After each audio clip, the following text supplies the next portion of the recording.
With more earnings mga kainified, my name is Miriam.fnieto and I'm from Cavite, ang inyong franchise consultant.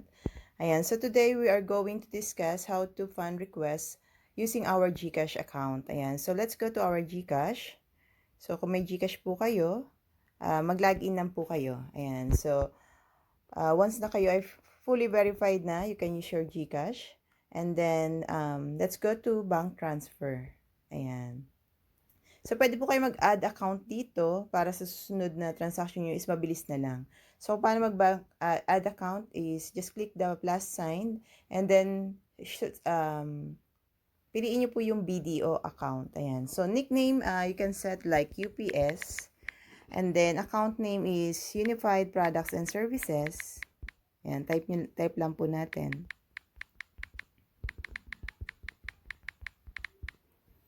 And then, yung account number ng Unified. Ayan. So, yung account number ng Unified, meron ako nakasave dito. Ayan po, yung for fund request. So, yung 00397. So, type natin.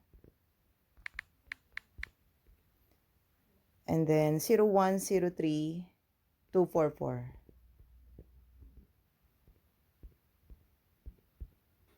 0103244. So, 10 digits po yan. Ayan, so make sure na tama po yung account number. And then send receipt, yun po yung email address natin. So, halimbawa, miriam.fnieto@gmail.com. So, yun po yung email ad nyo. And then, click next po. Nakalagay dyan, i-confirm nyo na po kung i-add nyo po yung account na yun. So, yung kanina po nagawa ko na to. So, let's go to my add account. Ayan. So, makikita nyo meron Miriam, yung aking account, and then yung UPS.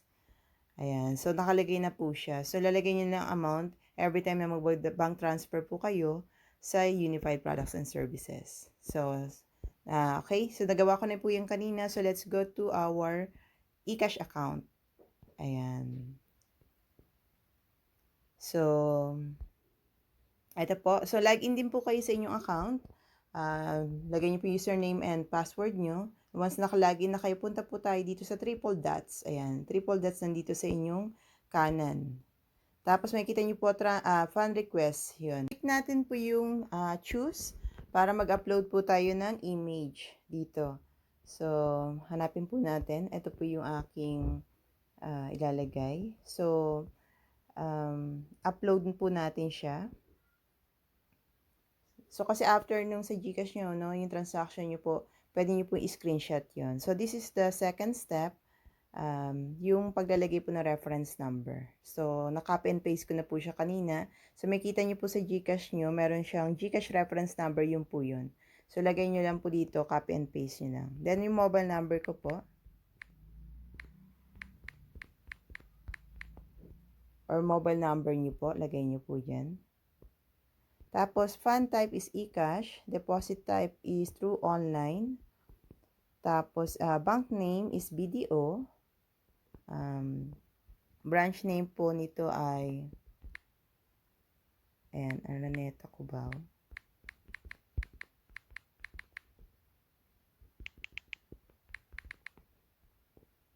Yung amount po is 12,000 pesos. Ayan. And date and time po, makita niyo yan dito. Ayan.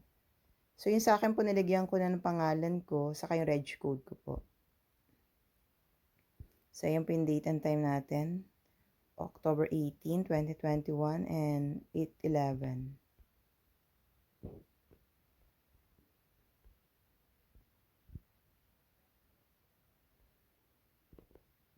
Ayan. Then, lagay niyo po yung transaction password niyo. And then, click submit po. Ayan. So, nakalagay dito is fund request. Your request is currently in process. Please wait. Tapos, bibigyan po tayo ng tracking number. And then, click OK. So, antayin lang po natin yan. Siguro mga 5 to 10 minutes po, nandito na yan sa ating Ecash account. So, pwede nyo po i-refresh yan, yung refresh button dito.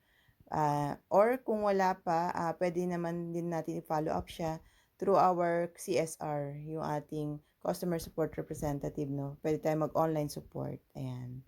So, meron na po ako nagawang video niyan. So, you can follow that sa iba ko pang videos. Yan. Yan, so may bago na naman tayo natutunan sa aking ginawang video, how to fund requests using our Gcash account. Yan, so don't forget to like and subscribe yung aking mga videos and follow nyo po para sa next mga videos.